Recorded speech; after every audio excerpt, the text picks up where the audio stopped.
New this morning, federal prosecutors are asking for help as Donald Trump increases his attacks on the justice system. The special counsel's office now asking the judge in the classified documents case to block Trump from making statements that could endanger law enforcement investigating and prosecuting in that case.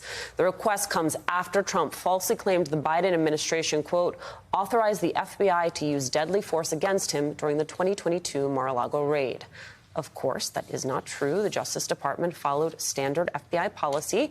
Just one escalation this week of Trump's outrageous campaign rhetoric. In another example, a video posted on his social media feed echoed the language of Nazi Germany. The post was later deleted, and the campaign blamed it, as they so often do, on an unnamed staffer. Joining us now, MSNBC political contributor and White House correspondent for Politico, Eugene Daniels, and Mini Timuraju, president of Reproductive Freedom for All. Friends, good morning.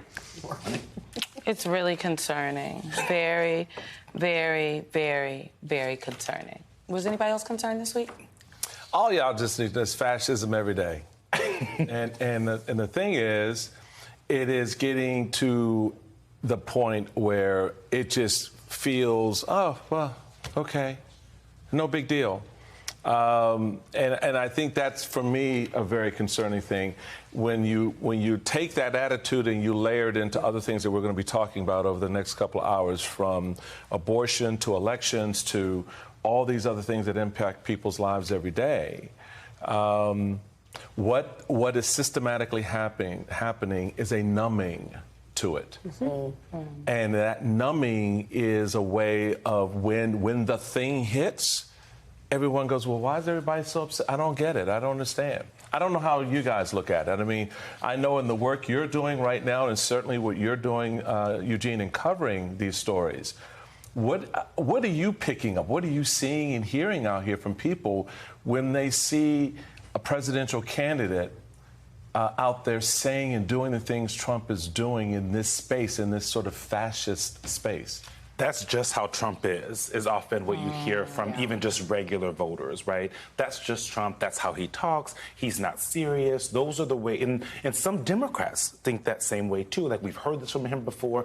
And so that numbing you're talking about hasn't just been going on right now. It's been going on since 2015 when he came down the escalator and changed the way that people perceive how politicians should be speaking, the kinds of things they should be saying, what's appropriate, what's not, moving the Overton window so far that when you talk to everyday voters, some lawmakers, they say, well, he's not going to actually do the things that he says he's going to do, right? Even though we have proof that in his 4 years, it's not like this is, 2015, right? A lot of voters said, I don't actually know what he's going to do, but now they do know what he's going to do. And there's been proof from, Project 25 and all of these other spaces that say, no, this is what Donald Trump wants to do. He wants So is that what the race should be about? I mean, that's what Biden's trying to make it about, right? I think it has to be about both of the things, right? Like, it is about, Minnie, I feel like you're out there on the campaign trail just as much as the reporters covering the president and the candidates themselves, okay?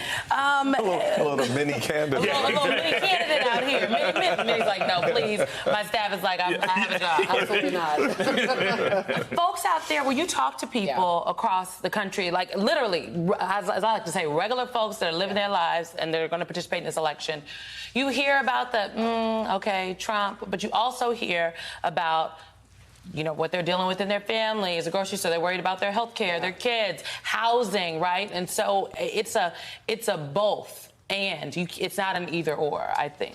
And to your points, it is by design, this shock and awe. We're going to do so much crazy stuff that people will not be able to parse it out. Oh, that's just Donald Trump being crazy. The good news is, in all of this, is voters are paying attention to some of the core issues. And abortion is one of the most persuasive ones. So we have Trump on tape, in his own words, talking about bragging about overturning Roe, punishing women and providers. That's the most effective message, and it's why Biden's ads are hammering it over and over again, and why his surrogates are hammering it over and over again. But we also can say to voters very clearly, this is what a Trump administration did. So it helps address the believability gap about what Trump can do.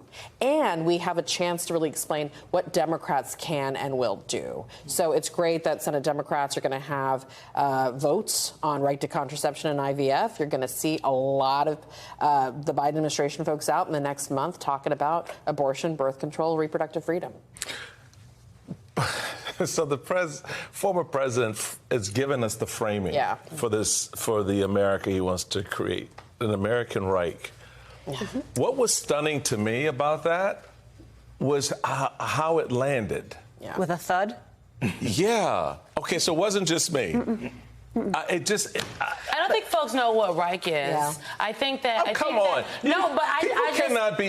I'm not even going to buy this idea that at this point in our history, when you hear the word Reich, you have no idea what it refers to. I want to interject and play some sound from the president and from the second gentleman, where they, I think, respond to this in part to address the need for a shakeup here. Take a listen.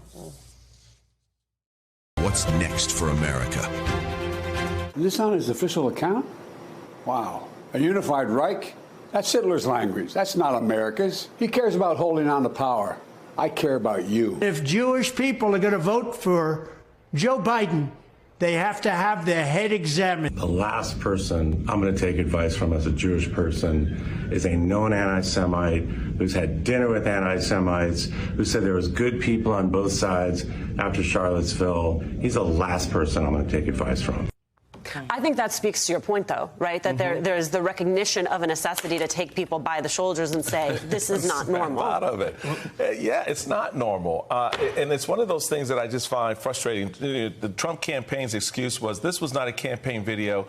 It was created by a random account online and reposted by a staff who clearly did not see the word while the president was in court. There is so many levels of BS in that statement. And they push it out there.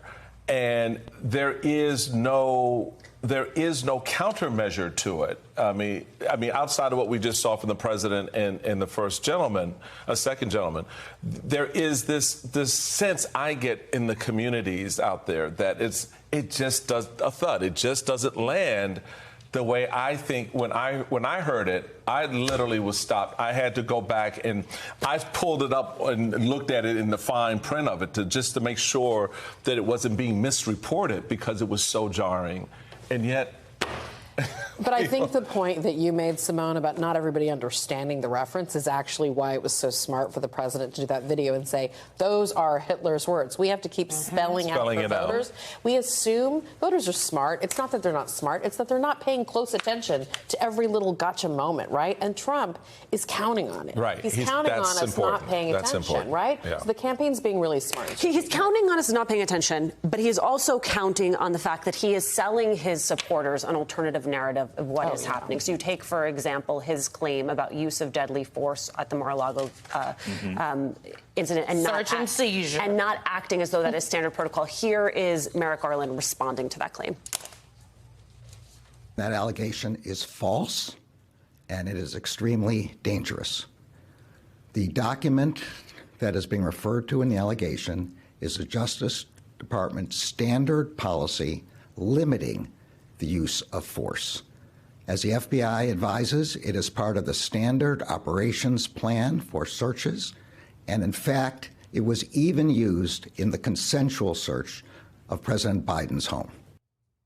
The concern, of course, is that the fact check never gets to the people who've already bought the lie. It's too late, largely. Like, we've seen this over and over and over again, right? That Republicans find something, and then once it gets into the bloodstream of the conspiracy theorists, the great things about conspiracy theories is they don't have to be true.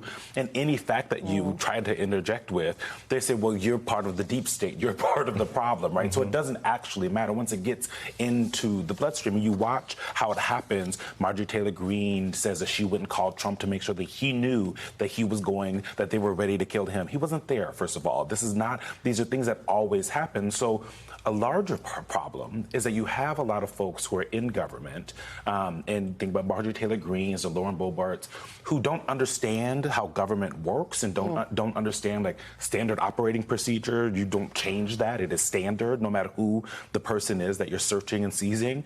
And so when they see that in their head, they say, oh, this was something new. which is not true at all. And so sometimes it's insidious, sometimes it's complete ignorance. And I will say you have the Biden folks who are worried that they're not going to be able to shake enough people's shoulders, right? That they're saying, no, pay attention to this. And so they're trying TikTok, they're trying all of the different ways, but there's so much spaghetti that gets thrown on the wall. And so many people believe that the Trump campaign, the Trump administration, the Trump campaign before that were so unorganized and unprofessional that, like, oh, of course, something like this accidental Third Reich reference ended up in this video. They don't know what they're doing, right? That is also a part of it. And that's a part of how sometimes we in the media can fall into, right? We know how these campaigns usually work and how the Trump campaign doesn't typically work like that. And so we have to be careful in our own coverage of being like, even if it was an accident, if they say it's an accident, we have to let the American people know, no, this is what it said, accident or not. Yeah, and we don't know if it was an accident because Donald Trump himself